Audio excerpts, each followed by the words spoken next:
ভাইরা আমার, কুরবানির সামনে আসছে, এখন থেকে আমরা একটু পরিবারের সদস্যদেরকে নিয়ে বসি, বাচ্চা সহ ফ্যামিলির সব সদস্যরা একটু বসেন, মশওয়ারায় বসেন, পরামর্শ মজলিসে বসে জিজ্ঞাসা করেন আমরা আসলে কুরবানিটা কেন করতেছি। গোশত খাওয়া, ফ্রেশ গোশত আহরণ করা, মানুষের সামনে নিজেদের মুখ উজ্জ্বল করা, কি ধান্দা, উদ্দেশ্য কি? একজন একজন করে সবাই মতামত নেন এবং এটা নিশ্চিত করেন যে আমরা আল্লাহর জন্যই কোরবানি করছি। এটা কিভাবে নিশ্চিত করব?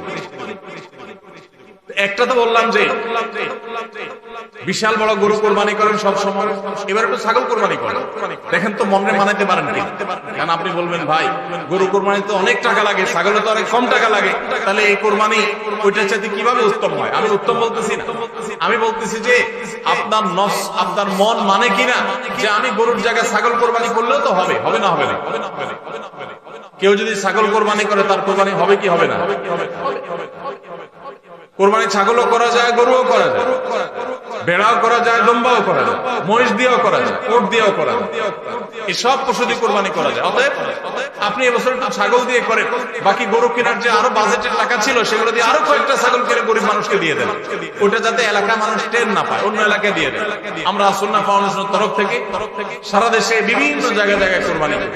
অনেক প্রবাসী আছে, অনেকে ইউরোপ আমেরিকার এমন এমন দেশে আছেন সেখানে কোরবানি চাইলেও করা যায় না, সুযোগ নাই, বা দেশে অনেকে আছেন যে তার হয়তো সে সুযোগ নাই, ক্যাপাসিটি নাই, নানা কারণে সুবিধা অসুবিধা আছে। তো আমরা তাদের তরফ থেকে কোরবানি করে দেশের বিভিন্ন গরিব দুঃখীদের আপনার বাসা বাড়িতে আমরা তাদের ঘরে ঘরে গোশত পৌঁছাই দিই। তো আপনি গরুর বাজেটের টাকা দিয়ে একটা ছাগল কিনে বাকি টাকা দিয়ে এরকম ছাগল কিনে মানুষকে দান করে দেন, জবাই করে অন্য মানুষকে গোশত দিয়ে দেন, এলাকা দিলেন না, মানুষ টের পারবে না। তাহলে মনকে মানাতে পারেন কিনা দেখেন, এটা হলো অ্যাসিড টেস্ট। আমি বলতেছি না সবসময়, মাঝে মধ্যে এরকম করে দেখেন যে মন মানে কিনা। যদি দেখেন যে না মন মানে, তাহলে আলহামদুলিল্লাহ। ভাইরা আমার, আর একই ভাবে মাঝে মধ্যে আমার কোরবানি আমি জবা করলাম, গোশত সব দিয়ে দিলাম, ফ্রিজে খুব একটা বললাম না, অল্প স্বল্প রাখলাম, কারণ আল্লাহ তাআলা বলেছেন ফাকুলু মিনহা ওয়া আতিমুল বাঈসাল ফাকির ফাকুলু মিনহা ওয়া আতিমুল কানিআ ওয়াল মু'তার। কোরবানি গোশত নিজেও খাবো, গরিব দুঃখীকেও খাওয়াবো, যে চায় তাকেও দেব, যে চায় না আত্মীয়স্বজন তাদেরকেও দেব। অতএব মুস্তাহাব এই তিনও ভাগে ভাগ করা, কিন্তু এটা ফরজ ওয়াজিব না। তাহলে আমি পরিমাণ একটু কম রেখে বেশিরভাগই দিয়ে দিলাম। মন মানে কিনা দেখেন, মন মানে কি? অনেকে আছে সামান্য একটু দিয়া আর সব ফ্রিজে ঠেলতে ঠেলতে ফ্রিজের দরজায় লাগে না, পারলে রশি দিয়া বাঁধে, দরজা লাগে না। কারণ গোশত, পায়া, হুড়ি, কলিজা, ফেফসা সব ঢুকাইতে ঢুকাইতে ফ্রিজ বেচারা জাম হয়ে গেছে। তাহলে কোরবানি কেন করতেছি? গোশতের জন্য যদি কোরবানি হয়, এই কোরবানি কোরবানি না, এটা ফুর্তি। কোরবানি তো ত্যাগের না। আপনার ভিতরে ত্যাগ কতটা আছে, ত্যাগের মানসিকতা কতটা আছে? আপনি আল্লাহর রাহে, আল্লাহকে খুশি করার জন্য লাখ টাকা দিয়ে গরু কোরবানি করেন, ভালো কথা।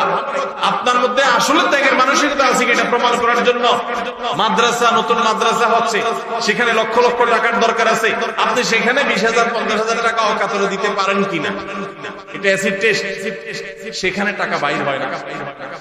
কোরবানিতে লাখ টাকা দেন, মাদ্রাসা টাকা দেন না, মসজিদে টাকা দেন না, আরো অনেক দিনের কাজ আছে সেখানে টাকা দেন না।